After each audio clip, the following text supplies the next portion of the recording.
Hey YouTube, Shelby here with a review of the Power Rangers Super Samurai LightZord. So this includes a Super Mega Mode Gold figure. But anyway, the Daigouyou, which I'll show later on, was a full-scale Zord for the Shinkenoh line. They decided it would be cool to just put him in the Zord Vehicle line.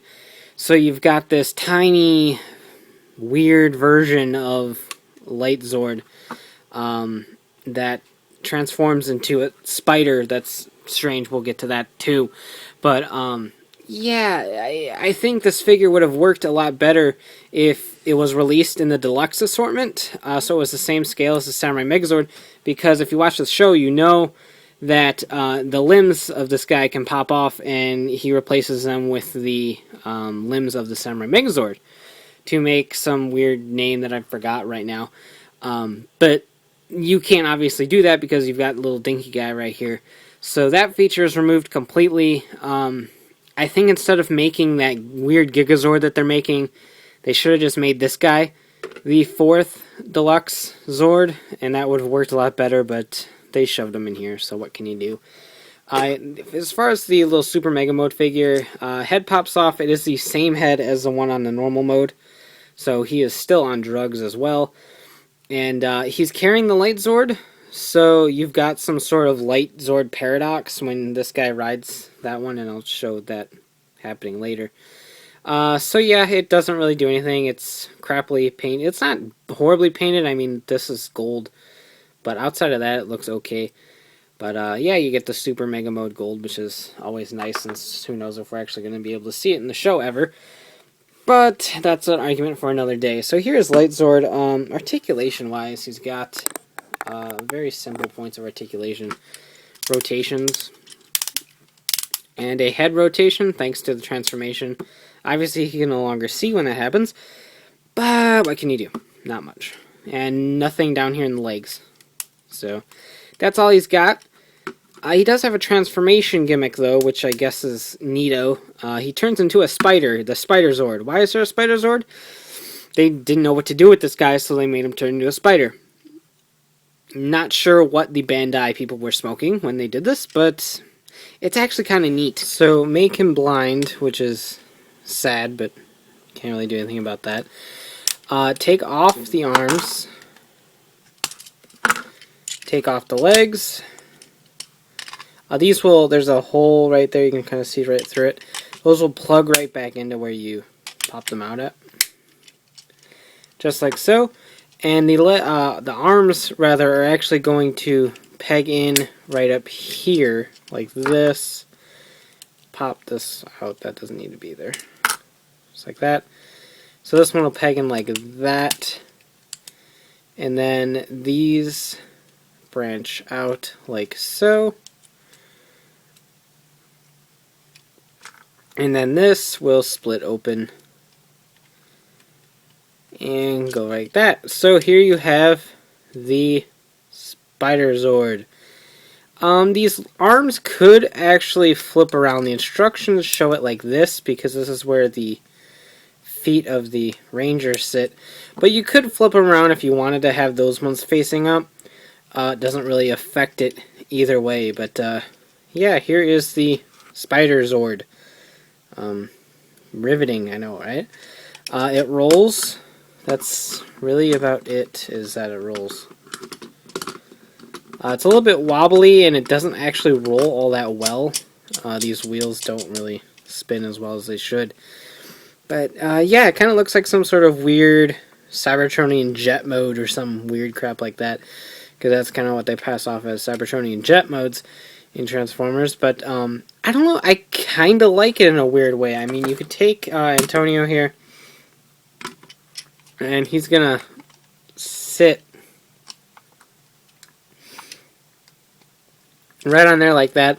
So he kind of looks like he's going to take a crap on the SpiderZord, LightZord thing, combination, whatever, Spider Light Spider, whatever.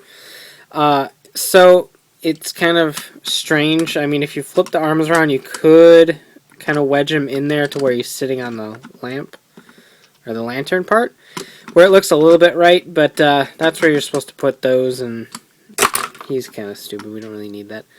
But yeah, so here's the SpiderZord. I kind of dig it, actually, in a weird way. I wish it had eyes.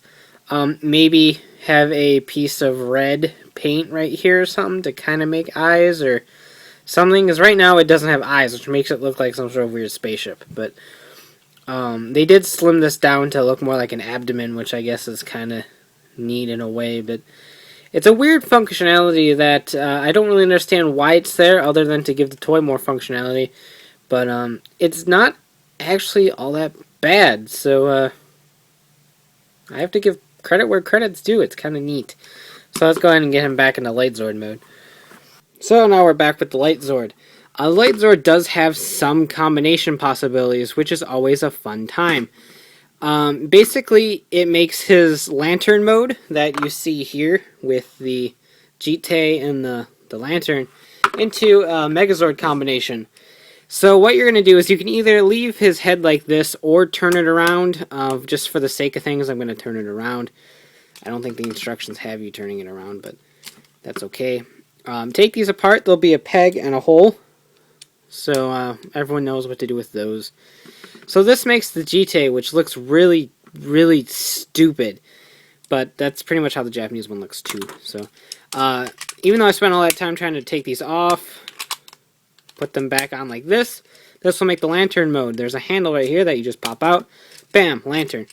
So you have these two pieces. So you can bring in Samurai Megazord and put that in the arm socket right there. And then use this as the handle. That's kind of dumb. You can do it like that. There we go. You have to flip it around. That was stupid. So now you have the Samurai Megazord carrying a lantern. Yay! This is kind of pretty stupid considering that they fight side by side all the time. But there really wasn't anything else for this thing to do besides like attach itself to the back as a jetpack or something in spider mode. I don't know, I'm just making crap up. You can up Antonio's arsenal by giving it to the ClawZord. So now you have the ClawZord carrying the lantern. That's all sorts of fun stuff. So this is kind of like Antonio's ultimate gold power getup or something like that.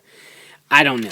Lastly, you can bring in the Bull Zord or Bull Megazord or whatever and attach that just like so, so he can carry it as well. Meaning that the GigaZord can carry the LightZord also.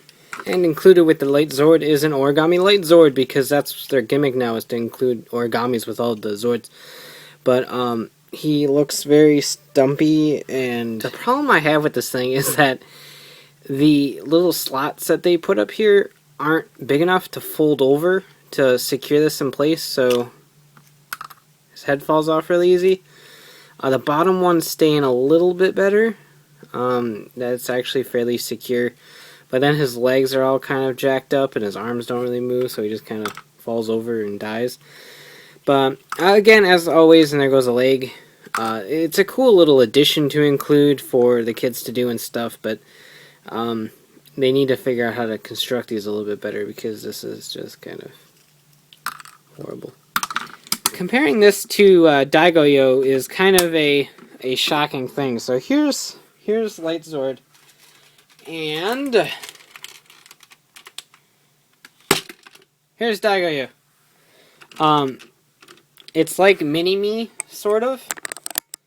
Daigouyou's way up there, LightZord's way down here. So, I mean, like I was saying, this is a full-scale mecha for the Shinkenoh line. These popped right off. You could switch these with the Bear and Dragon Zords and stuff like that. And obviously there's electronics. There's a disc spitting out gimmick as well. So there's lights, there's sounds, there's discs spitting out, there's compatibility with the Megazords. All things that this guy lacks. So despite him being a scrawny little thing, I kind of like him in a weird misfit sort of way. I think that they would have been better off making a full-scale figure, but considering this is what we get, this is what we're stuck with, It's not particularly all that bad. Do I recommend it? If you have all the other Samurai figures, why not? I mean, it's compatible with everyone.